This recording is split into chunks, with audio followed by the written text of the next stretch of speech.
Let's go.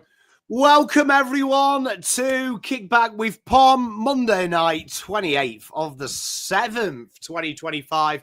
We are encroaching 3/4 of the year gone. So if you haven't made them changes that you promised in New Year, you are now officially a liar and you've got to rebuild for 2026. I'm joined by a very special guest. We've had his co-compadre on the show, but now we've got the main man. We've got Big J from the Centre Bounce. Big J, how are you doing, my friend? I'm doing better than North Melbourne at the moment. We're like 8 losses in a row. Life's in shambles. Yeah, I'm doing quite well. It's, I agree with what you're saying. It's our content's mostly Supercoach, so season's definitely finishing up. But yeah, it's just nice to hang out and chat footy and chat life and whatever else we're going to do today. So thanks for having me on. Hey, mate, it's always a pleasure. I think you were one of the first guests on PommyInOz, actually, when we first started. I think so as well. Remember you doing a lot of stuff with Blue Abroad, and obviously you branched off a little bit from there. And yeah, jumping on, doing the maybe round reviews or just talking about your team, that kind of stuff, maybe some Supercoach content. So nice to be back. It's been a long time. Do you know what I mean? The ugly duckling spreads its wings, and you're now here with me. Like, Jay, talk before we get into it. How is life as a North Melbourne fan? Obviously, like, you're in the papers for all the wrong reasons at the minute. You've said 8 straight losses. Life's tough. Are you still enjoying it, though, Jay? That's the main thing. Are you still enjoying football? That's the main thing. It's really tough, right? Like, a lot of clubs are playing for finals. You can say a lot of clubs are playing for wins and things like that. Technically, we're a better side than what we were last year, just for the fact that we've won 4 games and not 3 games, like in 2024. But you almost... The beautiful thing is the AFLW team looks good and won last year, and it gives us something to look forward to. Because I think post, like, June, when you realise the season's over, that's basically it. And it feels like that's how the players are playing a little bit as well. Like, cool, just ticking off the calendar, 4 more weeks to go. That's it. Yeah, I would love, it might not happen next year, but I would love some light at the end of the tunnel and just some good feeling about going to the football and things like that. You miss it quite a lot, you know. You miss North Melbourne not being there. They're just a shit team. And I would love for that to change at some point. It is crazy because obviously I started following football 2012, 2013. And like the first part of my AFL journey, North were always in and around the 8. They were like, I'd say they were kind of like the Port Adelaide that we have now. They were kind of there. They were never threatening to win it, but they were one of the teams that could always be a bit of a nuisance. You've got to say the one thing that impresses me about you North fans is you do keep fronting up. Do you know what I mean? Like, I actually, because I speak to Marnie quite a lot. She's a friend of the channel, and you guys do keep fronting up though. Like, I know you're angry and you're upset, but full respect, you're still going. You're still getting around them, which I think will pay you back eventually. Yeah, I hope so, right? I mean, is it blind faith? Is it blind loyalty? Is it a case of, well, things would change if the fans wouldn't show up? I think a lot of the fan base still remembers how the late 90s were, and then the middle 2000s, like you're saying. It's just you just hope that week is going to be a good week for you. Occasionally it happens, but sometimes you get losses like how it was on the weekend, and it's like you pay your money to show up, Pom. You pay your $10 for the train ticket, whatever it is these days, and yeah, it makes it a bit rough having the train home. I know there was quite a few North Melbourne fans who left at halftime, and you expected a little bit more, but knew what was coming, I guess, is the right thing. Mate, it was hard. Shane here. You know what? I was live for the other game, and my mate is actually a good mate of mine. Craig is a big North Melbourne fan, and he texted me, and he's currently away in Queensland with work, so he didn't watch the game at the game, but he texts me and goes, "Fucking Dangerfield's eating a kebab. I hate this football club." And I thought it was like a euphemism or a metaphor. I didn't actually realise Dangerfield was eating a kebab. I thought it was just like him taking the piss.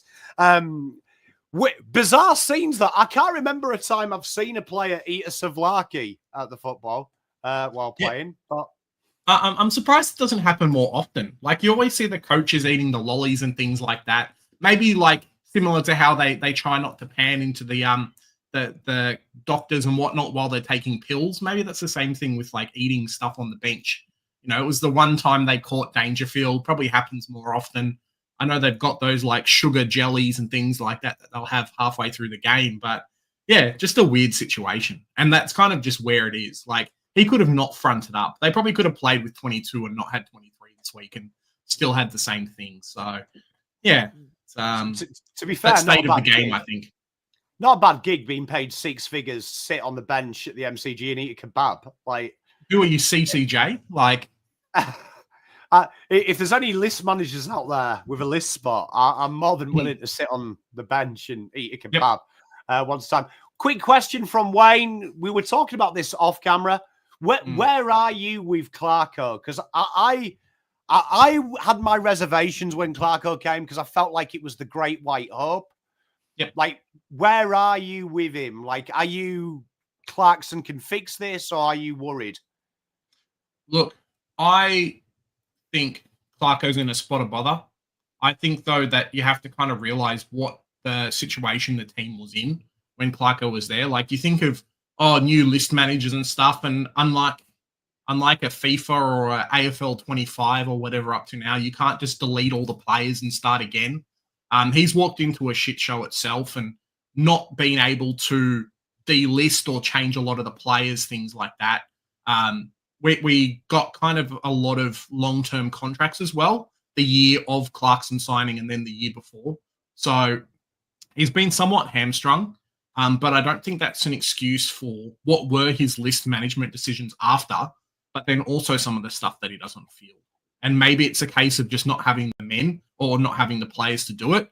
But then I think of, well, why did you select these players over these players in the draft and things like that? And is that a coach's decision? Is that the list managers have told him to shut up, this is what you're dealing with type position? I think ultimately, though, like any shop, I'll reference, it's the manager's always the one that fronts up and is in trouble regardless of who's behind him, right? So fans will look at it, Clarkson's doing crap. Well, Clarkson wanted this player, the list managers decided no, and then Clarkson has to deal with the pain. So it's, I posted up on Big Footy this week. I'm like, I don't think Clarkson gets re-signed after his 5 years, and I think that's a bit sad. But yeah, just the way the club's going through unless some drastic changes happen. Mate, it's going to be tough, but I mean, we will talk about it no doubt more because I can see a few Geelong fans are in the chat. But let's start our first segment. So what we do here, Jay and chat, as you already are aware, we go game by game. So our power rankings works game by game from the preseason. Basically, we just quickly talk about each game. And after we talk about the first game, we're allowed to move Hawthorn and Carlton in this case, up or down. After that, we can't touch them. And where they finish by the end of this round will be subject to teams moving above them or moving below them. It's like a little game of cat and mouse. So you'll get used to it as we do it, but we'll talk about the first game. My Blues. We had a small sugar hit last week, beat Melbourne in the Battle of Boar Ball, as we called it. Played Hawthorn. Hawthorn probably were in second gear for most of the game. Kept us at arm's length. 5-goal loss thereabouts. Did we learn anything about these sides, Jay? And do you feel like Hawthorn deserved to move up? And do you think Carlton deserved to move down? I think Hawks are pretty much set where they are, right? And if you look at the top teams ahead of them, there's no one who I think they would eclipse and go up. Maybe if the Dogs or someone was a bit higher up, you could kind of see them being around. I like the teams that are below as well. I think Hawthorn are pretty much set. They can lose a good game, but they generally have enough young players and enough stars and guys like Dylan Moore to push the numbers when he has to and dominate for a quarter for them to win. So pretty happy with them at 5. I think Carlton are almost the opposite of North Melbourne. We can't play fourth quarters. You guys can't play first quarters, apparently. So the first, quarter 2, 3, 4 were really good. You're in the game, things was happening, especially after halftime. But, that first quarter just takes a little bit to get the engine chugging along, get the steam train going. And them at 12, I think. There's no one else behind them. I think maybe it's St Kilda. But, yeah, I think you guys kind of deserve where you are at the moment. Yeah, I mean, it's a tough one here because I think results... I mean, we've got to talk about St Kilda, which I imagine St Kilda will leapfrog both myself and Melbourne, but when we get to them. But, yeah, Carlton definitely can't move up on this one. I mean, yeah, it was a sad game. We are very similar to North, I think, that if we do get a new coach, we're probably going to have the same list management issue you have. A lot of players on big money, long contracts that maybe a new coach might not want. It's going to be a fascinating thing next year for Carlton because you'd say the next year has to be the year. Yeah. And I think that's always been my negative towards not being able to trade players without their will. Like, I'm happy to pay them some extra money. I'm happy to figure things out, make sure that you guys are on the same contract you are at other clubs. But when a new list manager comes in or a new coach and things like that, it's like, well, here's 3 list spots you can change. We've got a couple of oldies that you can leave, but everyone else is contracted and everyone else is set where they are. So good luck wanting to make 8 trades or 8 changes with like 2 spots. So it kind of doesn't work. Mate, it's one of them crazy things. But, I mean, we move on to a team that is in trouble at the minute. Essendon versus the Dogs. Yep. The Dogs, the only negative I can give the Dogs is how they didn't get into triple figures by the margin. But Essendon, I know they've got injuries, but this is a team that is on the is waiting to go to Bali, isn't it? Like, they are September holiday bound. Yeah, Joe and I have talked about this. Joe, who's my co-host on Centre Bounce, obviously goes for Essendon. Spoken about this quite a lot, has just been perpetual injuries, something every single week. Guys like Ridley, you think he's good, and then he's come back and he's probably won't play another game for the season. And just a really good test of list depth. But the one thing they have over a couple of the other clubs who are below them on the ladder, similar to Richmond, is they didn't give up in this game. Like, they knew that they were getting smashed, but they tried to make plays. They tried to do different things. Really good for the development of guys like McMahon and May and a few of the others that are coming through, versus someone like a North Melbourne where when we know we start to lose, I think we give up. So definitely where they are, 16th. They're probably 4th worst team on the league, or 3rd or 4th. But, yeah, it wasn't a terrible game. You kind of just knew everyone was getting a win this week in tips, right? But you kind of knew that before the game started. So, well, I mean, the only question I've got for you, Jay, is do we move temporary? Because we've still got to talk about Gold Coast, GWS. But do we deserve to put them in the 8 just for the moment? 100-point win, do they deserve to go up above GWS just for the moment? Look, I think so. I'm not happy where Freo is at the moment, so I'm more than happy to move the Doggies up. So we'll give them their moment in the sun. If you are a Dogs fan, there you are for the time you're in the 8th. But then we get to talk about a team. So, right, I suppose I better start this. I've called GWS frauds all year. Okay. Right? Yep. So I want to caveat this as an apology, but one of them double-ended apologies where I'm not really sorry, but I am, right? Mm-hmm. So I just want to say one of the most impressive second halves I have ever seen in football. Like, start to finish, brilliant. However, my question still remains of Sydney from that half. The pressure in the back half of the ground, GWS looked average. Once Sydney dropped that pressure, yes, if you allow Sydney to move the ball like they do, you've got a problem against GWS. GWS will kill you. I was impressed But my question still remains with GWS. I think the top 5 in that league, in our ladder at the minute, can sustain that pressure in the front half of the ground for 4 quarters, which will then make me question, can Sydney beat them? GWS beat them? Yeah. It's a tricky one, right? I mean, I don't think anyone expected. Let me just quickly pull up the timeline of the scoring. But I don't think anyone expected GWS to be on, 8 points at quarter time, 22 points at halftime, given their tall forwards and whatnot as well. So, yeah, the beauty of GWS is that they can go bang at any time. And they've definitely shown that they can go bang at any time. Maybe this is a case of, well, let's try and give Sydney a bit of an advantage, and then we'll go bang and practice for those finals games where they've been in a similar position and hadn't been able to get up.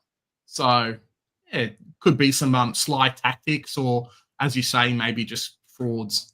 But they got the win, and they got the Sydney bragging rights for another year. So there you go. They did. My only question with GWS is when they play their way, unstoppable. But I just feel they don't have that ability. And Sydney proved it. When Sydney did it, GWS looked bang average. When they got on top, scary. But we do have to talk about it. The halftime comments. I've got a little bit of a conspiracy theory here. Do you reckon the AFL said that he's avoided a fine, but he's accepted the ban for the striking? Does anyone else feel that the AFL would have fined him if he hadn't had that strike? I genuinely believe, in my heart of hearts, even though I don't think he should have got sanctioned for it, it was a bit of banter. Tom Papley was having a laugh about it as well. So as long as Tom Papley's not offended, no one. I genuinely think the only way he's got away with it is because he got the striking ban. Oh, most likely, right? I think that's the way to go. Suspend him on something, the greater of the two evils. That's just how it goes. But cheeky Toby Green doing whatever he wants. Poor Toby. But I mean, I will say this: GWS, 100 point, just a massive win. Where shall we move GWS for now? Look, I would put them ahead of Freo. To be honest, I would put Freo down. Yeah, I think if we're going off power rankings for this week, I would keep Dogs at 8 and put Freo down to 9. I mean, your VFL teams would be able to beat up on West Coast, and Freo only won by like 50 points compared to the Dogs 100. So I haven't got them that high this week. Well, we'll move them down, and when we get to Fremantle, we can discuss that. But I mean, GWS, well done. Look, top 6, proud of you. You still won't win it, though. Go on record. GWS will not be the premiers in 2025. Maybe next year, though. They might do in Adelaide. But this game was probably, in my opinion, the most impressive game that we're going to talk about now for a side. We talked about this last week with Terry. Gold Coast versus Brisbane. It was big brother versus little brother. Insane. Like, they absolutely pulled Brisbane apart. And I don't even think this game was close as well. I think Gold Coast really answered everyone's questions. Can they do it against someone with maturity? And they beat them up all around the ground. Stoppage, clearance, back half. It was a masterclass. I was genuinely amazed, and I was incredibly worried for Brisbane, because I think what Gold Coast can do, there's a certain team called Adelaide and there's a certain team called Pies that play very quick football from the back half of the ground. That might be a worry. Yeah, 100%. I mean, like, if you keep feeding a team top picks, and then allow them to get a coach that, wasn't a coach 2 weeks before, and then 4 weeks before had just left his club. So it's an interesting position to be in for Gold Coast. I think them away from home is definitely a different beast than them at home. And I actually tipped them to win this game. So very happy that I got the tip. But I wonder if it says as much for Brisbane as it does for Gold Coast. Like, when you don't push back against Brisbane, they dominate, but when you do, when you front up and guys like Matt Rowell get a huge amount of tackles, Brisbane kind of fall back a little bit. So I wonder if it was as much Brisbane losing as it was Gold Coast winning this week. Can I say as well, no one's talked about it. I did the review of this game and I gave him some kudos, but I haven't heard anyone mention it. Alex Davis's tag on the tag to stop Dunkley getting to Rowell and Anderson, I reckon might be the greatest game, other than a guy we're going to talk about at the end of this segment, but one of the greatest games I've ever seen, because Dunkley couldn't get near Rowell. It's funny, right? When you've got a guy that everyone starts putting up as, isn't getting a game at his current club, has good form, has good everything, Pommy, and then dominates when he gets announced straight away. It's a hidden gem, I think. I don't know if he's been doing it as well in the VFL, but sometimes these type of players, when they just get given a role, they can flourish, right? And we definitely saw that on the weekend. 10 tackles for him. He just did his job, and that's all they needed him to do. And maybe they'd have like the triple threat without Tuke Miller in the team, have Matt Rowell, Anderson, and Davies for the rest of the season to take him into finals. So it could end up happening. My big call is Alex Davis has got a little bit of James Peatling last year, where it looks like he's going to be pushed out. They've got 2 jet midfielders coming in the draft, Gold Coast. So you'd imagine Alex is the one that definitely makes way. I reckon someone's going to get an absolute, like if I was Richmond, if I was Collingwood, St Kilda, I would be all over Alex. North St Melbourne. Kilda, North Melbourne. I think he would be the perfect Ross the Boss player. Yeah, I think so as well. Just they don't need him to play a wide range of roles, but what he does play is really good, and that's probably just where they need him. 191 centimeters as well, so he's not a 180 centimeter type player.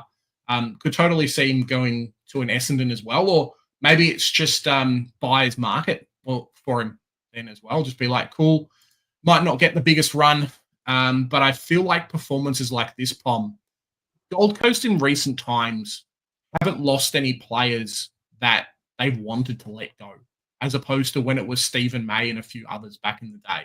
So I feel like maybe they'll say, cool, you've shown us what you can do. Wouldn't be surprised with a contract extension by the end of the year, I think, if he plays the next few games. He's definitely part of the mix to take him into the future. If I was a list manager, I'd be on the phone to his agent going, mate, Patterson's come in, Hewland's come in, mate, you're going to be on the out within a year. We'll give you security. You can play every game for the next 3 years. I'm a big Alex man. You know what? I'm going to suggest something crazy, right? Okay. I'm going to suggest Brisbane fall down to 4th. And we put Gold Coast to 6th. Yeah, no, that's fine. That works for me. Yeah. You know what? Part of me wanted to move Brisbane below Hawthorn as well. There's just that I really like Brisbane, and I think they're going to be incredibly hard to beat. But I feel like Gold Coast might have done what Fremantle did to Sydney last year, where they just show you how to beat them. They give you the template that I think every club in the 8 watched that game and goes, right, stop Dunkley getting near, stop him tackling. If we can get him away from our best player, and I think every club's got an Alex who can get in the way. I just think that might be a first chink in the armor. Yeah, no, I think so too. I'm more than happy with that. I've always said, probably from the middle of the season, that the top 8 is pretty much cemented or very, very close and very tough to break into. So, yeah, Gold Coast at 6. Not too bad. Do you know what I mean? Do you know what I mean? I love it. You know what, Mitch, I do? A bit of love from Teresa. Teresa enjoys it. Great friend of the channel is RT. But it's true, though, right? Like, a lot of these clubs, we always talk about an Essendon. A lot of their players are only between 180 and like 185 in the midfield. There's quite a few clubs in a similar type position. Not everyone's got a Bontempelli. Not everyone's got a Cripps. I don't think Geelong has someone of the same height as well. There's quite a few. And if you've got a good one who can dominate, it just shows up so much more. Big difference with that. So, yeah, it kind of fits. There's a lot of clubs that are going to be asking for him. Mate, I got where you were going with it. I got where you're going with it, and I enjoyed it. We are talking, though, now about a team that you said earlier you didn't like, right? Which was Fremantle. Fremantle, 50-point win. Cruise control at times. I'd imagine, though, with the results this week, a 50-point win against a team does seem a bit shit when some teams took the piss. But I will say this, a little bit of a Pom fact, because we were talking about this on Blue Abroad, but Fremantle, probably the most complete scoring team this week, because they scored round stoppage, turnover, defensive half. I know they were against the worst side, but there's something about Fremantle that I can't quite get my finger on. Last week's result has made me a believer, and I had that joke this week that this is the game Fremantle lose, because Fremantle always do it. I was actually impressed with Fremantle's maturity this week, that they had a great win last week. It's 7 wins now in a row? 7, 8 wins in a row? Something like that, yeah. Do you know what I mean? It's like they've won 7 of the last 8. The only one was that Sydney blip. But last week's against Collingwood, I can't get my mind over it. I just can't. That was impressive. I think they'd be close to the most well-rounded team, I think, in the AFL. I mean, we talk about likes of Collingwood and stuff, and as much as I don't like Freo, they've got enough tools to hurt teams that can't survive with tools. They've got a pretty strong midfield on any good day. The rucks are not terrible. I think they're still trying to figure out where Darcy fits in the makeup and how does that affect Jackson as well. But in all, I think when guys like Dudley end up in the team, it's like, cool, you can stop our talls and focus on them this game, but then the smalls and the mids take over. Cool, if you go after the smalls and mids, then the talls take over. Cool, you try and beat us in the stoppage. Well, we've got Brayshaw and Sarong and guys like Wagner running through there and stuff as well. So maybe just a young team. Maybe they play to their opposition too much. But, yeah, I like Freo. I just don't. I think there's better teams than them at the moment. They don't have the 195 centimeter midfielders, as we like to say, to kind of take them over the line. If Freo had a Bontempelli, I know Jackson was trying to be that player, but if Freo had a Bontempelli Pom, holy moly, they'd be pretty good. I know what you mean. It's fascinating. Do you know what I mean? It's fascinating that I feel like Fremantle's weakness is probably that. But I also think that might be their strength. I think the media underrate Fremantle. I feel like we're underrating them. And how many times does that happen in AFL, that the underdog causes... Like, I would say the two teams, if my team were in the 8, the two teams I don't want to play right now are Adelaide and Fremantle. Because Adelaide, I just feel like they can absolutely get on top of you and you are in trouble. Fremantle, I just feel like they can beat you in different ways. So they can adapt to what you're doing. And that midfield, on paper, is one of the best in the competition. Yeah, definitely. As we said with a Brisbane, for example, some teams have got the template to beat other teams, and I think the Freo, as with Darcy in the side, we might just not be seeing that yet. So no one's really found them out, which coming, into the final series where there's like 4 or 5 games left is a perfect position to be in, right? Because not everyone's going to figure it out, but they haven't been found out as early as a few of these other teams have. Do you know what I mean? It's interesting. We've got Techno. GWS, the best team. I mean, look, I'll give you, GWS have been very strong. Yep. Very strong. But, I mean, 6th on the ladder. ladder doesn't lie. You can't put them. I feel like you can make a case for all the 6 sides to be better than GWS. With all due respect. With all due respect. Where are we putting Fremantle? Chat, help us out. Where are Fremantle? I would love to keep them where they are. I think they're pretty solid at 8. There's an argument for them beating Hawthorn, but I think it needs 1 or 2 more weeks for them to jump into the top 5, I think. It's so hard. I mean, we can't move Eagles. But I mean, you see, Ben, I'm kind of like with you. Like, I feel like my brain is telling me don't move them, but like there's part of me that's saying have them there. But then like there's part of me saying, have they impressed me? Is the Collingwood win that impressive? I don't know. Yeah. I think with like most games now, you can say, hey, Adelaide's going to win if they play another team. Collingwood is a pretty fair chance to win. Geelong is a very fair chance. Brisbane, at recent form, maybe not so much, but Freo, I think, is still about 50-50 for myself. I don't know if they beat any of the top 8 teams on a good day automatically versus some of these other teams, which I think they would. So it's a tough one. Like, honestly, I feel like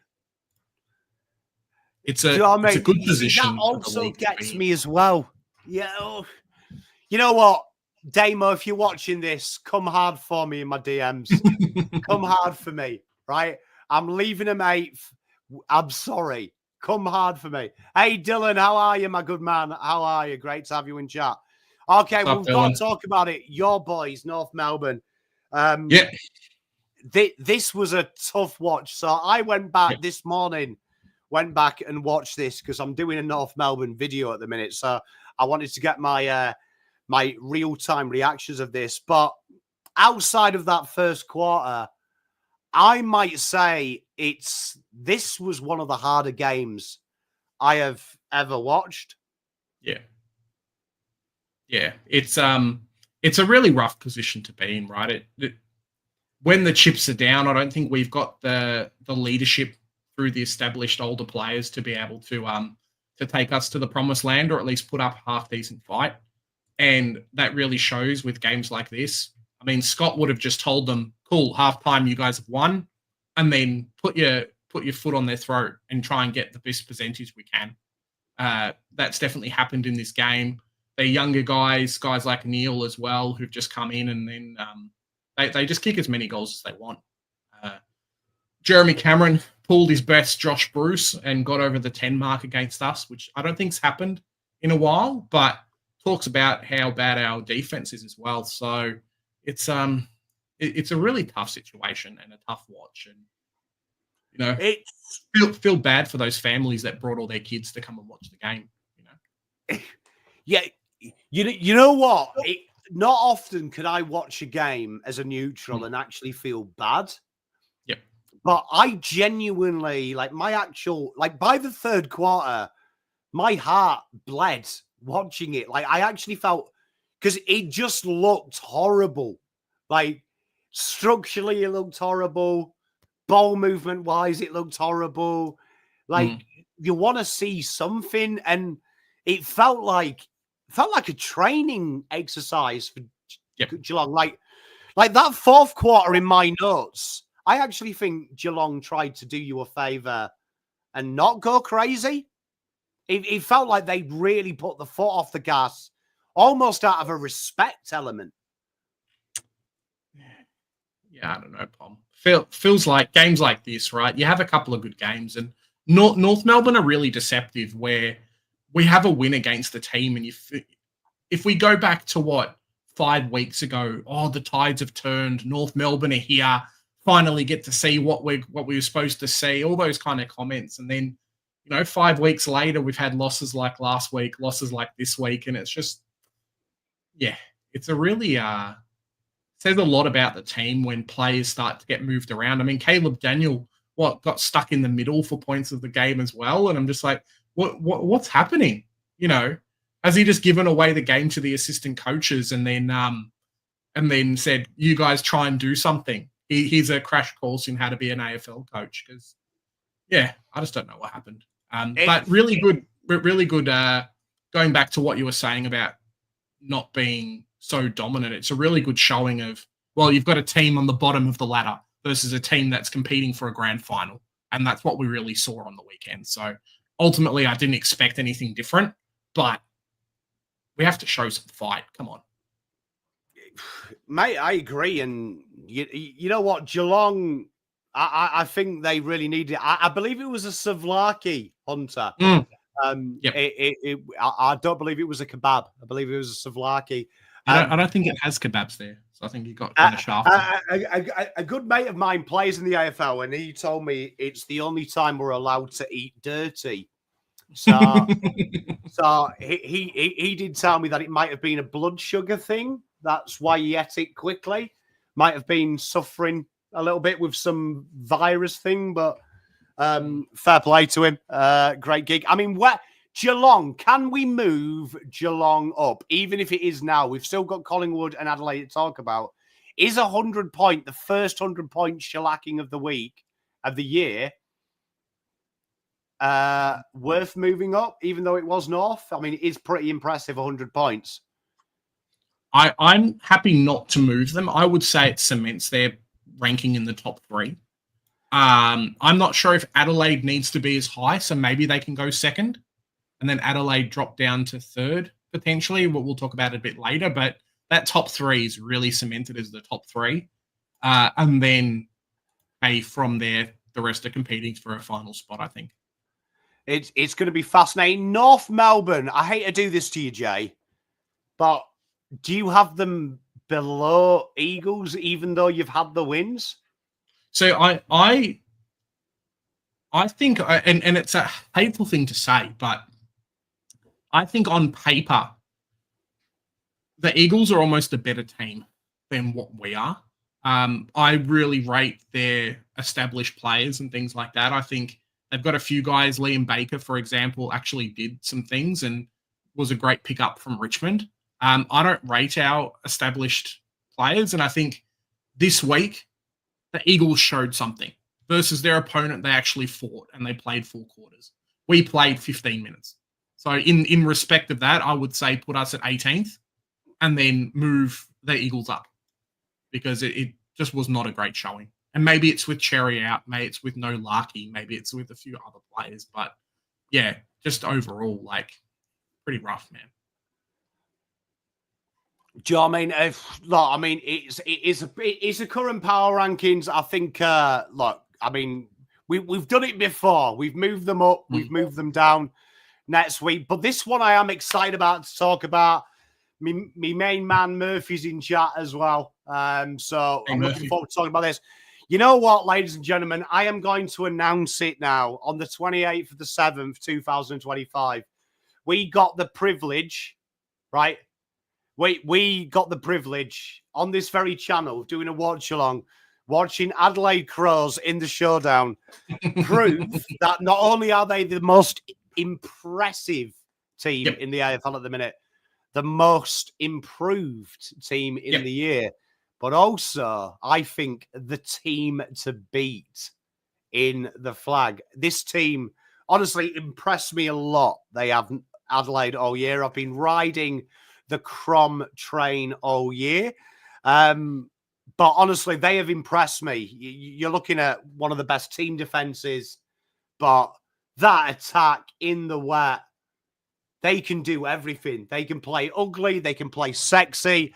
I think they are. I'm going to lock it in now. They will play a grand final this year. They are one of the grand finalists. Mate, that's pretty crazy. I look at Adelaide, and as you say, Pom, they've kind of submarined out of nowhere. I mean, slow win, sneaky kind of team. In my brain, before looking at where they were on the ladder this week, I'm like, oh, Adelaide's doing well. They must be 8th on the ladder or 10th on the ladder. Hey, no, before the Collingwood game, they're now 2nd or now 1st. So it's weird when you look back at 3 years ago.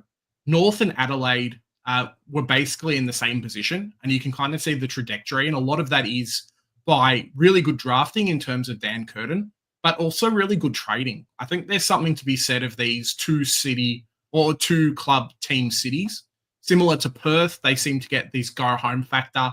Adelaide definitely do it as well. Guys like Neil Bullen, I think, are just really underrated. Maybe not so much this year with him coming over, but just really underrated. James Peatling, similar things as well. So much more of an upgrade on a Rory Sloane or a Matt Crouch, Brad Crouch, those type of players. Even a Rory Laird. Like, if he was to retire after this year or next year, I think he would be happy to see where the team's at and be like, cool, I don't have to keep playing. Whereas I feel like a few of these other players are, I've got to keep going. I'm not happy where the team is. We're not doing very well, so-and-so. So they deserve everything they get, right? The chips are down, they do well, but it's just the push of the experienced guys saying, hey, and if you could tell me grabbing Jordan Dawson, 3 years ago from Sydney has put them in a position where they are, I'd be like, hey, fantastic. Give up a couple more first rounders for him because he's just been fantastic. Yeah, 1 and 2 on this ladder genuinely, I think, have something in common. They play with our ego. I went back and watched the Adelaide game again. I enjoyed it that much, and it's the way they play. Not one of them players. Jordan Dawson might be the only A-grade superstar in the league that doesn't play like an A-grade superstar. He is quite happy to take the back seat. And that's third quarter. He's let Saligo take over, Peatling. There's no arrogance to him, no ego. So, honestly, the Crows, there is a cohesion. And it's funny you say that. We have got a video coming out soon about North Melbourne. And Adelaide do feature with Brisbane in the art of drafting in the different methods. But it's fascinating that 2020, you guys both announced a rebuild. And Adelaide are now top of this ladder and you're bottom of it. And it just shows that sometimes, you know where I think it is, Jay? And I'll give away a little bit of the video now. The AFL is the stupidest sport in the world when it comes to certain decisions. And one of them is drafting. If you have pick 5 in the AFL, but you don't need a midfielder, and because 90% of midfielders are 4 out of 5 positions, no team in the AFL, bar a few, can take the best player for them if it's a midfielder and they don't need a midfielder. It's very hard in them picks 1, 2, and 3 not to take a midfielder. Where if you watch the NBA or the NFL, if the quarterback is 1 and 2 and you've already got a generational quarterback at 24, you ain't taking the quarterback pick 2. You're trading that for overs to a team that desperately needs a quarterback, or you're taking the next best linebacker, the next best whatever. You're not going to do it. Where the AFL, we take the quarterback every time, because if you don't, the press are going to be like, oh, generational quarterback, and they took a linebacker. Sometimes you've got to take what you need. And that's why I hate the pick talk, because pick 3 is the third best player for your list, not the best player in the competition in the under-19s. Yeah, I think going off drafts and things like that too, Adelaide's we always talk about, think of the Marvel movies, right? Hey, we've got to fix the timeline. Adelaide's in a weird position where, imagine what their team would have been like, Pom, if they had spent those 3 first-rounders on Harrison Petty a couple of years ago. If they had followed the trend and North Melbourne had said, yep, we don't want Horne-Francis. It's a bit of a risk that he might go back to Adelaide. We'll take those 2 firsts and a future first for him and, a trade-in player and stuff that you guys were offering for the Horne-Francis pick. So they've almost been saved by the fact that no one's wanted to trade with them in recent times, especially heading into the draft. And I think it's always come out a benefit for them. Going back to your Jordan Dawson as well, he's the most selfless player. And it's a reason why I hate owning him in Supercoach, is because when they need him to dominate, he'll do that. But then when they need him to be like, even in this game, cool, yep, I'll take the tag. I'll move forward. I won't do much. I'll nullify your best player because I can trust that the rest of the guys in my team can do really well. That's what Jordan Dawson does. He's phenomenal at it. He'll spend half a game in the forward line, not care, not complain, as long as they get the 4 points. So it's pretty amazing to watch, I think. If I was an Adelaide fan, I'd be really happy with where the team is because they don't have a lot of older players that are in the position to retire either. Maybe 1 or 2, but their list demographic is really good. Do you know what I mean? No, I agree. And you know what, Corby, this is part of it as well. You know, people take... Yep. Because if you go back, I did the draft that year as well. I was huge on Curtin. Like, Curtin was my boy. Clarko was too, apparently. Clarko wanted Curtin. Yeah, it's fascinating how North in that situation went mid, best player, not maybe what was the best for your list. And it's very... I'm guilty of it. I do content for the draft. I'm guilty. That's why I separate power rankings from mock draft. Because my mock draft is never the same as the power rankings. Because because you can make that mistake. Go best player number 1, best player pick 2. Like, you've got to think of your list. And I think some clubs still don't do it. And it's fascinating because the clubs that don't do it, it's obvious. And it goes back to this point here from the big dog here, Failing Eagle. I agree, mate. Like, it just was a year too soon for the Crows, but look what the Crows did last year. Got the extra run, bang on, got what they needed, and look at them jump up. James Peatling, workhorse. Isaac Cumming, workhorse. Frees up the other players, adds an extra 2 midfield rotations. Everyone's fresh. They play devil-may-care football.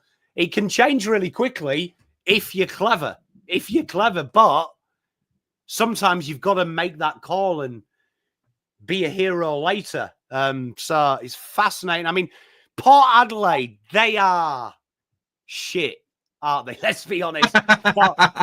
but are Port Adelaide shitter than Carlton, Melbourne and St Kilda? It's a really interesting, I was just thinking about it. They're perfect parallels, right? Adelaide 2 years ago, or even last year, were kind of where Port Adelaide was in. Similar position on the rankings, similar position on the ladder, similar position in terms of list needs and things like that. And Adelaide have done the right thing. They've grabbed all these players that fill a need. Port Adelaide have grabbed all these players who you'd consider to be the same, B-grade ranking players, and it's just fallen apart. Maybe it's injuries, maybe it's other things, relying too much on Butters, Horne-Francis injury concerns, things like that. I don't know if we really rate Jordan Sweet did well on the weekend, did well last week too, but I don't know if we rate him as high compared to a few other players. And yeah, there's just so many holes in this team to be where they are and have the talent that they are. It's crazy. And they may lose a couple more players that I don't know if they'll have the draw card. I always remember Port being the better team in Adelaide, whereas I think Adelaide are the better team in Adelaide. So anyone who has the go-home factor are automatically going to try and go to the Crows instead of Port. So they may be in a worse position where they are for a while now. But, mate, guys like Bakosha's not doing much. Evans not doing much. Still rocking Travis Boak, and a few of these other players. It was rough. I mean, we saw Pommy, was it the first kick of the game or something? Miles Bergman kicks it the wrong way, and it's like, oh, cool. Okay. This is how the game's going to go, and I think it just flowed on from that a little bit. We were confused in the watch-along as well. Yeah. Because when something happens and your brain kind of registers it, but then you're like, hang about, he has kicked that the fucking wrong way. That's amazing. I've never seen that before. It was amazing that even the commentators didn't really get around it. Even such a bizarre thing. I mean, it was a great clearance, though, I've got to say. Yeah, it was fantastic. When the opposition's not trying to tag you because you're kicking the wrong way, it's great, right? Do you know what I mean? It's crazy. But, I mean, it's going to be a fascinating one. I feel like that 11 to 14. You know what? I'll go as far, 10 to 14 on our power rankings. I feel is like football purgatory at the minute. Yep. Yeah, I think so too. Tell you what, I'm voting we leave them both where they are. Question coming in, what's better from Langies? Sandful. Sandful, I think, is the most physical league in Australia, so it prepares your body better.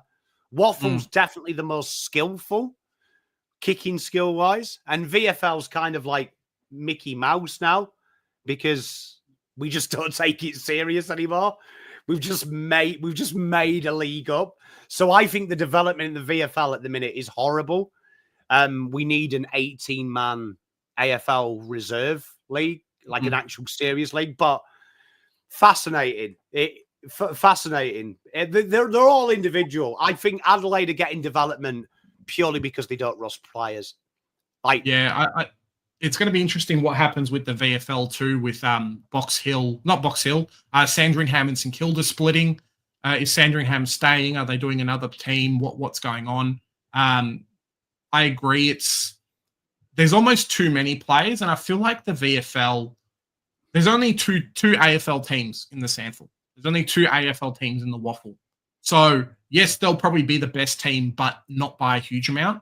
Versus the VFL, where you've got guys who are playing full-time versus guys that probably have full-time jobs and then playing on the weekend versus, with the other team. So there's a huge, difference in terms of skill level and whatnot. So VFL, not so much. I love the fact, I think the Waffle does it too, Pommy, where they'll have the under-18s playing with the seniors, because I know the Sandful does that too. So really good for development and just building up your body, and these type of players realizing, hey, this is the standard I have to be in.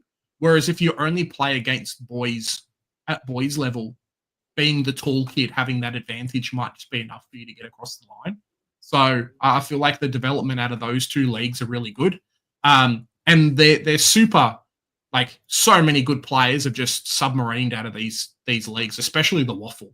Guys coming out of nowhere like Nick Martin, who were like, cool, yep, I'm really good, no one wanted me. And then, hey, we know how good he is. So, yeah. You don't really see it as much from the VFL. Yeah, someone that likes my state league football, the VFL is. I think the AFL have completely destroyed it as a manufactured league, and I think the only way the AFL can do anything moving forward is make an AFL 2, make a proper reserve league, and let the state football have its state football and give it back to the grassroots, because, yeah, it would even it out a little bit. But, yeah, it probably helps. But, I mean, I suppose we've got to talk about this. The Pies, the mighty Magpies, back on the winners' podium. But I do want to say this. Richmond continue to impress. Yeah. They weren't overawed by the Magpies. They went out. They played their attacking game. I thought the first quarter was real nip and tuck for a good 15 minutes as well. They learned a lot from that game. But ultimately, Collingwood, I thought, were just way too good and absolutely brilliant. And I know people have been teasing the Pies. We like to tease the Pies. Well, I don't, but most people do. But, yeah, they got memory back. They look totally different. They've had a 2-game blip. They're going to be a problem in the final. But Tigers, man, I'll put it down. I said it last week. I'll say it again. This is the best rebuild I have seen since Hawthorn, playing the way they want to play in 5 years, with the young kids, giving them the confidence to take the game on, knowing that you could probably lose by 100 doing it. They're showing something incredible bravery as well. So I really like the Tigers, and you know what? I didn't think they did any shame in this game. Me too. I mean, the Tigers are in a really interesting position where, yes, they culled guys like Bolton and Baker. Rioli left as well, but almost the core of their older players are still in the team, and they're definitely driving the standards, and they're not giving up, which is something that I think is definitely important, because the wins will come, but it's the mentality of, hey, when we're down, we keep playing. And go back to a North Melbourne. I know it's not the North Melbourne show, but go back to a North. This is something that we don't do And this mentality will push you up the ladder a lot quicker than like just having the best players. They've still got a couple of really good draft picks this year and things like that. The rebuild is fantastic. They know what it takes to win finals and win grand finals. And I think their accelerated rebuild just be like, cool, this draft last year was probably one of the most strongest ones we could have, making sure that we've got, 8 first-round picks or whatever the number was. Let's grab the best players we can across multiple positions. And then all we've got to do is just wait. All the older guys have left, so you're guaranteed games if you're a young kid and you've got some talent. That's it, straight to go. So Richmond, they're 15th on the ladder at the moment on our power rankings ladder, but give it a couple of years, they'll be up to 10th, and then they'll be jumping up the ladder again. And the yellow and black army are pretty happy about it. Yeah, you know what, on fair play, and you know what, we talk about drafting. I don't mean to rub it into you as a North fan, but you look at their draft, they've actually gone. Amazing. They've actually bought backmen, forwards, midfielders, like actually build a list. Like there is other positions than midfield. And I know people bully North for it. North aren't the only fucking culprits. So teams have been doing it for a millennia. It's just usually you kind of get out of trouble with your free agency signings and everyone kisses you on the dick. But I have got to say this, right? You know what? One thing I will say to Richmond as well is the senior players they kept around, I think are the difference between the Eagles, because I've seen a lot of hate for the Eagles. And I am a big partial watcher of the West Coast Fan TV. And they get very upset about their Eagles. But I will say this. I think the Eagles rebuild is going just as well as Richmond, with the caveat of they've had some horrific injuries to some of their senior players. And I think their senior players aren't the kind of senior players you'd want out there. You can't compare players like Duggan to players like Broad, serial winner, Nankervis, serial ruckman. He's been there, he's done it. They've got a lot of players on that list that have been strong players and are probably still best 22 for 18 sides in the league. I feel like Eagles were kind of, don't want to be nasty to Simpson, but I feel like Simpson stayed on too long. And a lot of them contracts are remnants of how Simpson wants to play. And I feel like McQualter wants to play Uze's way. The problem is he's just got a list full of old players that played the old way and not enough picks to fix it tomorrow. Yep. Oh, I agree too, right? I mean, if you look at their list and whatnot, you're killed by what the previous list manager did. Throwing big contracts at players to come across because otherwise they wouldn't come. Things like that. So, yeah. I mean, all credit to the Pies. You can only play who you signed up to play that week in the fixture. They dominated. They did well. But Richmond, man, one or two bad years and you're flying up the ladder again. So you'd be very, very happy. It's going to make me sick that fucking... I'm going to they'll be ahead of you guys in a couple of years. Do a rebuild, win a flag, rebuild before Calvin win a flag. It's how I feel too, man. We're in the same position. 5 years ago, same as Adelaide.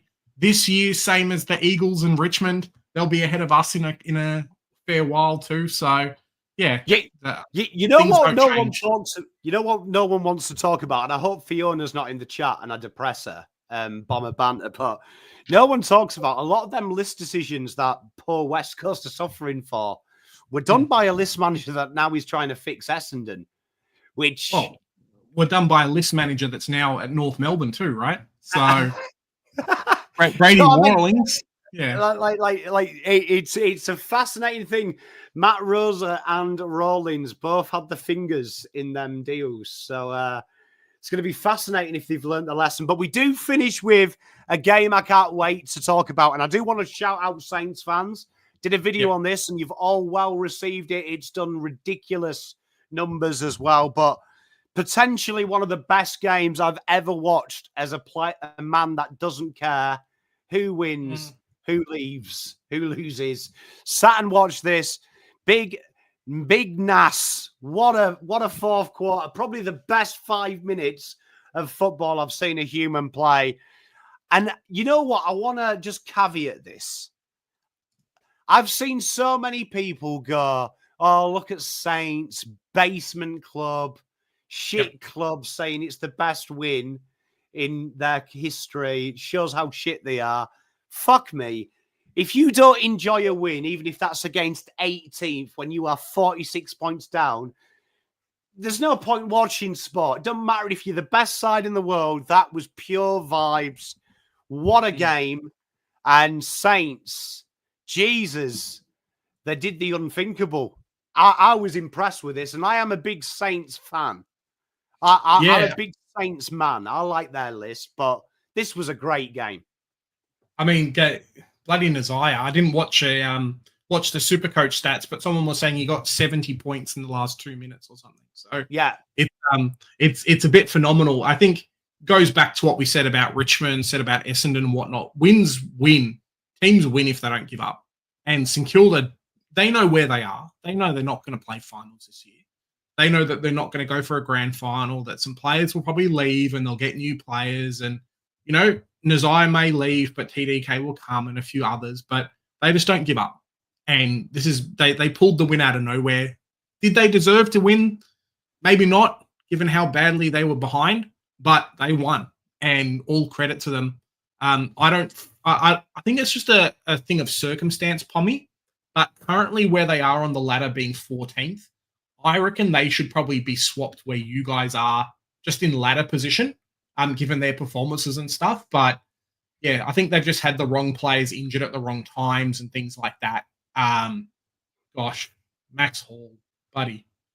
I wish every team could find a Max Hall, Pommy, because this guy's a freak and just came out of nowhere. Didn't grab him in Supercoach this year, and I hate it. He's just so good. So, yeah, they deserve to win. I'm glad you gave Max Hall love, because I don't feel like Max Hall got enough love. We talked about Alex Davies, who did a selfless job. Max Hall giving out dimes like he's prime Steph Curry.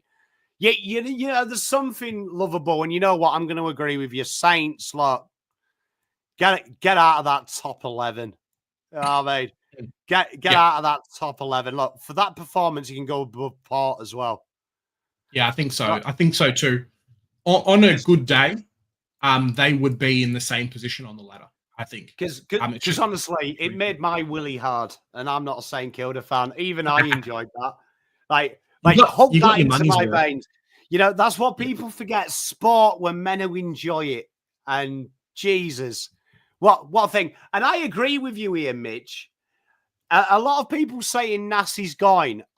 That didn't seem to me like a Nassia, I'm putting my hands up to leave the club. That seemed to be a man that wants to play for this club for the immediate future. He played like that. And $2 from Taylor, sending my love. I know you did your ACL this weekend, so I'm sending my love to you. Thank you for the $2.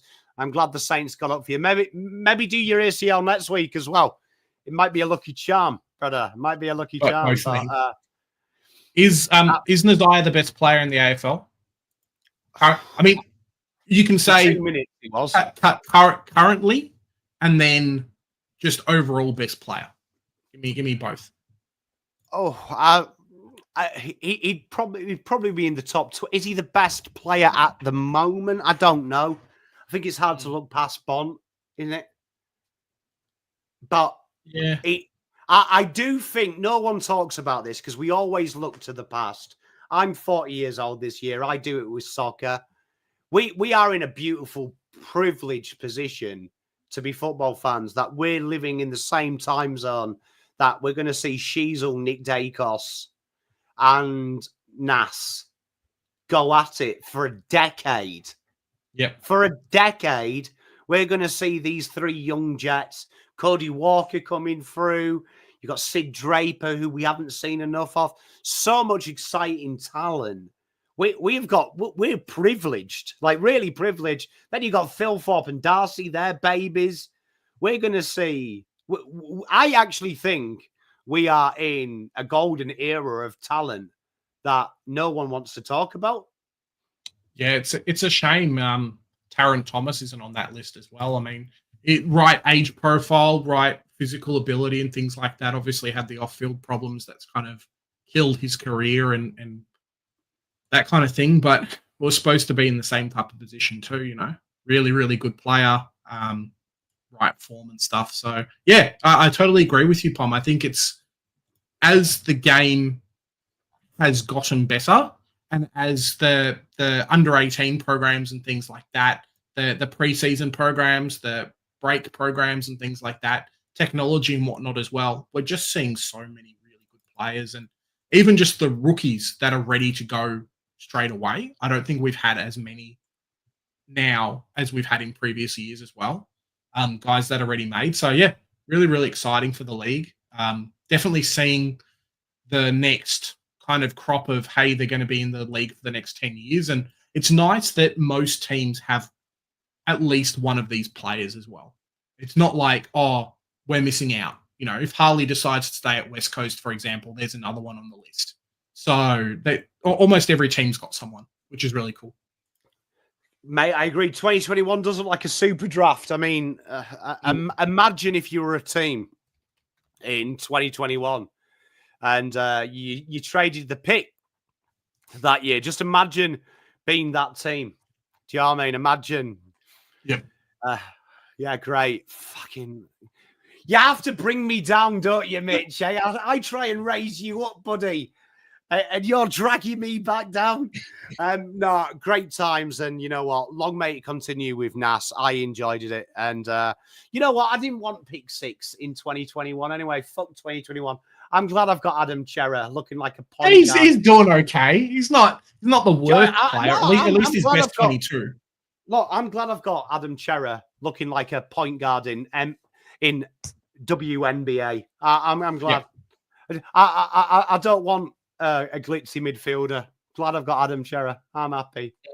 Cheers for that, bitch. You could be Hawthorn grabbing Josh Ward at 7 and then Nazia's at 11. You know, or Gibcus. Imagine if Nazia was at Richmond instead of Gibcus. Like, it's a rough time. Can I just say, never go back in a draft and look at what you could have. Never do it, honestly, because if you ever want to feel bad, that'll do it. I will say this, though. I do think the reason you're seeing talent get better is because the game is getting faster, played more on the outside. When I first came to this country, it was something I used to ask my father-in-law all the time. Why are you guys so obsessed with contested ball? Why is the handball not used more? Larger margin for error. It's why soccer went shorter from longer. It's easier to control, easier to maintain possession. So suddenly now you're starting to see the attributes of the genuine athlete become more on show. Because if you look at players like Nas, Sheasel, they wouldn't have played football at that level as quickly 15 years ago because it was so condensed, kick marks, slower, more physical. Like, I don't know, someone made the comment, Ben Leonard, about Dylan's great video about the Bulls. You look at all the Bulls in the draft this year, they're all like Matt Rowell. They're big, but they can do something else. They can kick well, kick goals. They can spread play. It's no longer 20 years ago where everyone was like Patrick Cripps, just a bull. Now you've got to be so much more than a bull. You've got to be able to kick goals. Great game. Like I know people don't like AFL sometimes, but we are in a privileged position that I think you're going to see the game in 5 years be constant. What you're seeing from Adelaide, 100 points, big points. We're in an exciting era. I think very exciting. Yeah, I think so as well, and goes back to what I was saying about under 18 development and all the additional programs and stuff as well. Those big players realize, hey, I'm happy to being the size that I am, but if I can't move quickly, I won't get drafted, or I'll be a late pick and then maybe not get a game and well away, and then there's my career. Like the ball's too quick. I mean, it's the death of the traditional key forward as well, Pommy. How many of those guys where they just stand, the Tex Walkers are all gone, and now Tex has to run 10 kilometers in a game to still be picked, that kind of thing. So, the ball's moving a lot better. I mean, it does help if you are Phil Thorpe and Sam Darcy. Yep. I mean, absolute freaks. But Darcy runs. Darcy and Thilthorpe, you'll see them in the defensive 50 sometimes, being the outlet. So they have to move too. Honestly, Thilthorpe makes me sick. Like that guy, that guy. I don't know how. I've never seen someone mark the ball. Pick 6. Okay, do you want to know who it is? Look, Rochelle. Langy, we're fucking mates. Josh Rochelle. Yep. Rochelle. If you remember that year, we did our draft early. Josh Rochelle was the guy that I really wanted. I believe I said that he had Eddie Betts traits. Oh, God. It's all right, though. We've got Adam Cherry. I'm not upset. I mean, it's huge win. Yeah. Trading back to Freo if you want. Pom trying not to cry. Well, chat, that is the power rankings, and we always finish with some fun games. Now, my co-compadre, I put a lot of pressure on Terry last week because I promised you we could get over 10 every week, right? And no one did it. But then I had to bring in a Pom. He got 10. Then I had to bring in an old guy. He got 10. Then I brought in someone who spends way too fucking much time with me, and that was Terry. And he got 11. So I am expecting big things from Big J because he is representing Australia proudly here. So what we do here, Jay, is it's like a game of charades, right? Sure. Right. So we are looking for players. Now, randomly, Mrs. Pom this week chose players that are classified by the AFL as forwards. So that's by Champ Star. So that is mid forwards and forwards, general forwards, not keys, the little fuckers who kick goals, right? So for an example, let's just say if it was Sam Walsh, my clue would be he plays for Carlton, former pick 1, who's currently injured, and you just go Sam Walsh. Yeah, a few other players in that list too. What? A few other players in that list too. Is Sam Walsh considered to be a forward by the AFL? No, I was just doing a random player. Okay, I was going to say, I mean, the AFL Supercoach DPP is a bit sus sometimes, but mate, if he's considered to be a forward, we're in a bit of trouble. No, I was just using it as an example because I just happened to have Sam Walsh on my midfielder screen. So, big diggy chat as well. Good luck this weekend, mate. I know you're a big Freo boy, mate. So, best of British to you, my friend. May the best team win, and I will be live for that. So, here's your countdown timer. Please, Jay, use chat because chat are your friend. I'm ready when you're ready. Sure, let's do it. Okay, here we go. All right, he plays for Adelaide. He might be the best mid-forward in the competition at the minute. Indigenous gem. Fogarty? No. Thilthorpe? No. Headlock? So think small forward who can play midfield. Ooh, Rochelle? Used to play for Gold Coast. Yep, Rankin. Yeah, this guy plays for your team.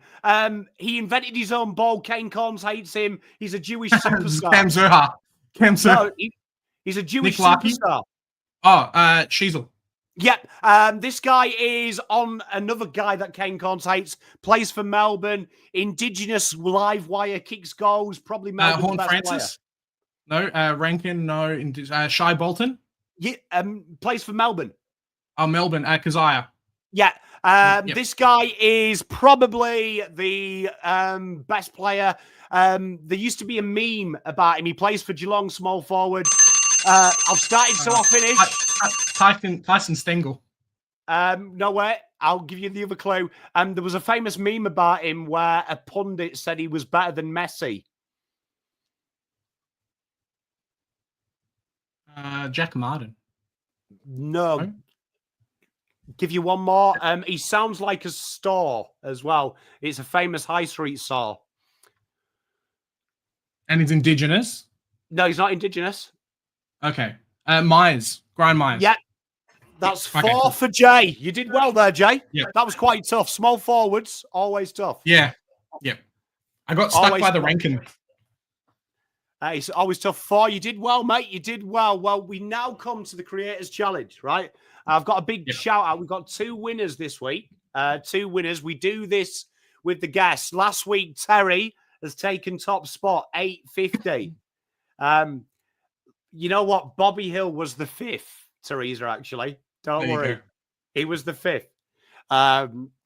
You guys would have cheated. I want Bobby all the time. But Terry, well done. He did it.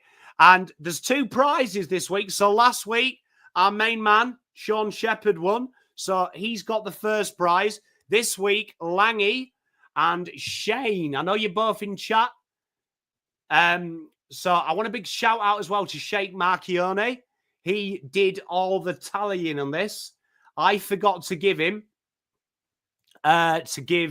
him Langy's results. He sent me it. So Langy, Shane, and Sean, I've got your names down here. End of the season, I've got a little prize from me to you for winning. So we'll do this competition again. We've got 4 more weeks of this, but the prizes are limited edition. Only you 3 will have them. So congratulations, Langy and Shane, Double Dummy, Jamie, Boston, and our boy Sean. Sean, look as well. Spelt your name right, I think. Yeah, I did. Hey, yeah. So well done to you 3. But Big J, loads of pressure here. You're a super coach expert. Take us through your teams, my friend.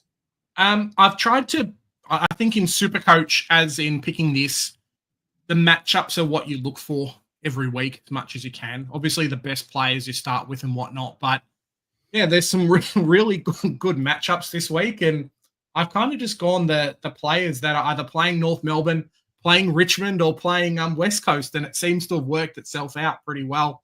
I think they'll end up being dominant games. Nazaya, if you don't have him in your team, I think you're in a bit of trouble just in general. He's a very, very, very good player. And hopefully he can keep up the same form. He is versus North Melbourne, Pommy. So I know there's a big risk of an upset there, especially given previous form, but he's doing really well. Holmes versus Port Adelaide, I think will do well at GMHBA. Rowell and Anderson versus Richmond at home should be a great fixture for me. Bailey Smith as well versus Port Adelaide. McRae versus North, and then the ruck being Grundy versus, I don't even think Goldstein may not even play. So it might be Grundy versus someone like Blackiston. So I think it ends up being pretty strong this week. Mate, your team, I always say this though, on paper, looks good. And you know what? We haven't had much Max Holmes love on this show. Like, Max Holmes hasn't got picked on all, I think he's been in 3 teams. And I am excited to see this because you know what? We did first show, Matt's brought it up. Langy, Lekdog did say on this show that 1K was possible, and then promptly scored something like 702. And no one's come close. So I have 7 players. So what's 1,000 divided by 7? Let me quickly grab the calculator out. It's going to be like 120, innit? Off the top of my head. Do you know what I mean? So 142. So I need to have everyone scoring 142, which it's the right week to do it with, especially with the Richmond matchup. I need Grundy to go big, but it is possible, Pommy. Mate, I mean, to be fair, I mean, I've got to give a shout out. Langy was 2 off today, 998. Oh, that's pretty amazing. So was Shane, 955. DD, it's his second 200. You know what, Teresa, as well? No one's thought about it. I have noticed every time we do this as well, people aren't taking advantage of the dual positions. Jay's done his homework here. Like, a lot of people are just going with their original starting positions. They're not using what is being given to you. So, you know what, Jay? I wish you the best. I hope you get it, mate, because me too. I mean, we can't have Terry winning all the comps, but we do. That's true, eh? Do you know what I mean? We do have the biggest comp, though, here. We are still to wait for the immortal 9 out of 9. Terry last week goes solo. The first person to score 7 in the 9 games. Caden and me still second. We did the bye rounds. Lekdog, Navy Blue Corner, A. And then probably the biggest choke in history, our friends from Lunchtime Catch-Up, when it was the top 9 versus the bottom 9. He decided to go for a shock, and it cost him because he could have had 9. We're expecting great things from you here, Jay, because someone has got to get all 9 right. It has to be. So, Jay, take us through your tips for next week. We'll start with the easy one. Dogs, GWS. Who do you think's winning this one? I think this is probably the hardest one of the week, right? You say it's pretty easy outside of Geelong and Port. It's probably the hardest. Yeah, but that's why I said it's pretty easy, because if you get this right, you probably got 9 out of 9. You got it right. I want to say on form GWS, but I think the Dogs are still a mathematical chance to make it into the top 8.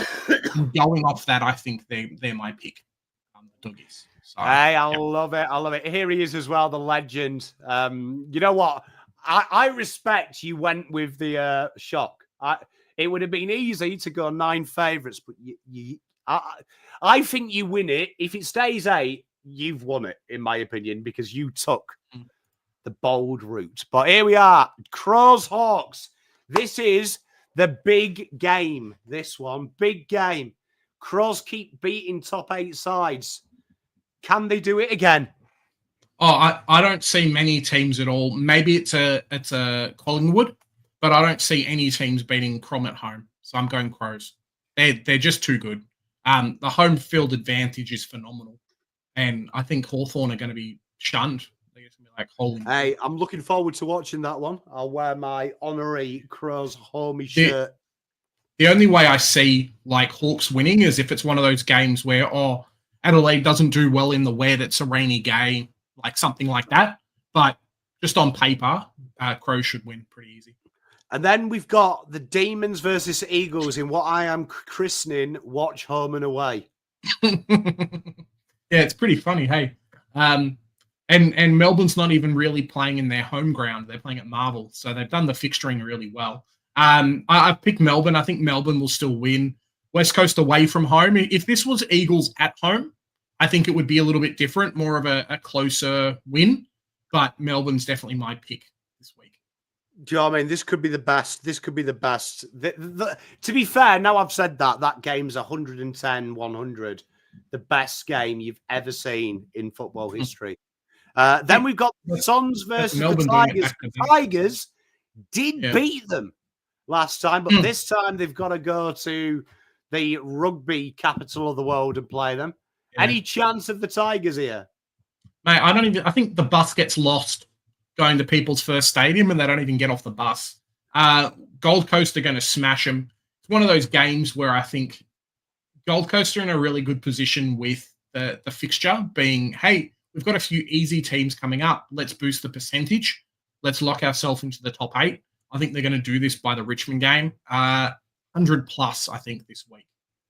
For Gold Coast. Hey, I love it. I love it. And then we've got the lunchtime catch-ups here. I'm sure he's ticking down the days till the season ends. But Essendon have probably the worst trip after last week, going to the SCG to face the Swans, who are now mathematically out of finals. What happens here? Now, if Essendon didn't have all the injuries that they'd had, I think it would be a fairly close game. But I think after the shellacking that Sydney got versus GWS, they're going to be on fire. Warner, Goulden, Heaney, players like that are just going to dominate. Essendon don't have a backline, which is going to really suck for them versus Sydney. And it is going to be a rough game as an Essendon fan to watch. Hey, I hope. Hey, Jeanette, how you doing? But hey, lunchtime. I hope. Look, I genuinely hope. You know what? I am looking forward to doing battle with the Essendon in round 24 to finish our year. I think it's going to be Sydney's game to lose. Like the fact that Essendon don't look like they're giving up is probably the thing that's going to push them over the line. The talent definitely is in Sydney's favour, but I think Sydney wins. Yeah, you'd hope. But, I mean, this is probably the game everyone is waiting for. Brisbane come over to the G to face the Pies. Pies looking dangerous. I did go back and watch that VFL game. And hey, I'm glad you've segued me. My boy, Bobby Hill. Yeah, my two boys repping Collingwood, Skipworth and Bobby Hill. My two little friends. He looks like he's going to come back. And DeGoey had some moments in the VFL. What happens here? Do Brisbane do it? Or do Pies cement top 4? Nah, I think Pies win. If it was back at the Gabba, I think Brisbane have it. Excuse me, but Collingwood at home just too tough. Thursday was it Saturday night game as well, so they're going to have that kind of advantage. There's going to be a big crowd there. 100%, I think Collingwood win. It's going to be a good game to watch. But I think just the class of Collingwood is going to take them over the line. But it could be similar to, maybe not so much to an Essendon, but definitely similar for them with the Lions, where they got smashed last week. They got absolutely dominated last week, and hey, maybe they've scorned and things like that. They're going to jump ahead. So my pick's Collingwood. It's going to be fascinating. I agree with lunchtime catch-up. I reckon they will come out angry, but I just feel like that might play into the Pies game plan, where they play cat and mouse. But then we've got this here is probably the most entertaining game for yourself. Saints North. Saints off the high. I will say this, the worst time to play is when you have a tight game. And because it's almost like you burn your energy. It's almost like there's a come down factor against North. Can you do it? No. I'm feeling like I'm just picking the home team every game today. But I think the Saints have got us. If not Nozaya, it will be a Max Hall. It will be a few of these other players. The quality of the good mature age players will come through. Rowan Marshall versus not Cherry. I think if Cherry was in the team, it would be a little bit different as well. But Rowan Marshall versus not Cherry, I think it's going to be a rough game to watch. And then the Mighty Catters back at the Alphabet Stadium against another side that had a horrible week. This one screams depression for Port, doesn't it? Yeah, I think so too. It's Geelong, similar to a Collingwood, have had a couple of losses in recent times, and they're coming into form at the perfect time. So, nice, easy game at home. Port Adelaide probably struggle on the ground. I feel like Geelong's got the win pretty easy. And then the tie of the round, the mighty Carlton. They've been shit in Melbourne, but there's one place we're never shit, in Perth. A home game, this for the Blues. They face the Dockers. Tim Carlton. It's the Adam Chera Cup. The team that took him and the team that said thanks for taking him. I do think Freo win. I think you guys, maybe it's like couple of farewell games for Voss. Do you think he goes at the end of the year? With my football club, I could not tell you. I genuinely, this I wanted him sacked, full caveat, at the end of the finals last year because I thought the game style was too slow and not progressive. So I hope he's not there, but I've got a horrible feeling that he is. Yeah, I feel like Freo's going to just push the envelope a little bit in this game. They're just going to keep going and going and going. I think Carlton have their moments, definitely, and we saw that at points of the time last week, but Freo can definitely do it over the 4-quarter period. And I think their ruckman probably has it over you guys as well. So it's going to be a rough one. I'm genuinely scared that Teresa has tipped Carlton. Is this like a reverse curse, Teresa? I genuinely feel that I wasn't worried about this game. I was looking forward to spending it with you guys watching the game, but now I'm genuinely worried about watching the game. What do you know that I don't? This is why. There was me thinking that. There was me thinking that you're just giving me a bit of love. Right, there was me stupidly thinking, hey, you know what? I've learned. Well, Jay, mate, firstly, thank you very much for joining us. It's always a pleasure. Like when I first started, it was quite hard to get guests and people didn't quite take you serious when you were Terry's sidekick. But Jay's always been lovely to me. and I'm a big fan. So I'm going to drop your link in the comments. Just tell the guys and girls the kind of things you guys do at the centre bounce. What's going down at centre bounce page? Thanks again, Pom, for having me on. It's I definitely can relate to what you're saying about, hard getting people on and stuff. So always happy to jump on and chat footy and whatnot. On the centre bounce at the moment, taking a little bit, not a break, but definitely petered down a little bit with the Supercoach season finishing. We will have some draft stuff. We're going to have our AFLW season 2. We'll go through all the normal stuff for that. Should be starting up over the next couple of weeks, so that should be a bit of fun. That's about it, really. Back to Supercoach again in December time when Gold opens and start all over again. So, yeah. Are you doing any Supercoach stuff? Because I've just heard a good mate of mine told me that Supercoach have bought EPL rights this year. Yeah, so EPL has started. I don't I don't really know the game. So can I convince myself to jump into EPL and do that? Pommy, maybe me and you can do up a bit of a series every week of, hey, pick these players. But at the moment, I've got a blank team there, but I haven't jumped into any Supercoach yet. Yeah, I need to get my head around it because, my mate messaged me and goes, "Oh, Supercoach, you're doing EPL, Pom." And I'm like, but we always do FPL. I don't like change. But evidently they've brought out that other company. That's why they're doing it. So I will be intrigued. I think the scoring system's a little bit different too. Yeah, I think, I had a brief look at it last night when my mate texted me about it.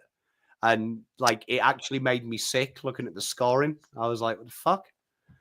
Yeah, all I know is Mo Salah's a good player. I heard Haaland's a good player, and then whoever else can autofill, and then I'll do okay.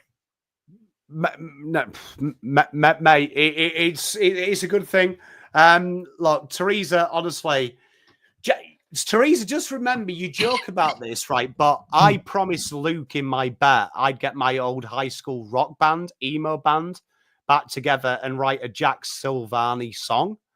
And just so you know, the drummer of that band, we haven't spoke to for about 10 years. So I'm going to have to repair a broken bridge. I speak to 3 of them, but I don't speak to the 4th. So when I made that bet, I was like, oh, fuck. I've got to rekindle this friendship just to get him to play drums. So, no, I am looking forward to it. Well, Jay, thank you very much. Chat, thank you very much. Tomorrow, what do you have in store? Tomorrow, you will have we've got the mock draft, first round tomorrow, followed by there will be the power rankings to go with that. So we're going to do that simultaneously. We've got a North video coming out, so Jay will like that this week, which I've just got to edit up. And other than that, I'm sure I'll think of something. The playlist for this week will be released of what lives we're doing. We're doing Friday, Saturday, and Sunday from memory there. And next week, we've got Riles Macker on the show joining me. So I am looking forward to that. So thank you very much, everyone. Have a great week. I'll see you tomorrow. And I'll see you soon. Catch you guys.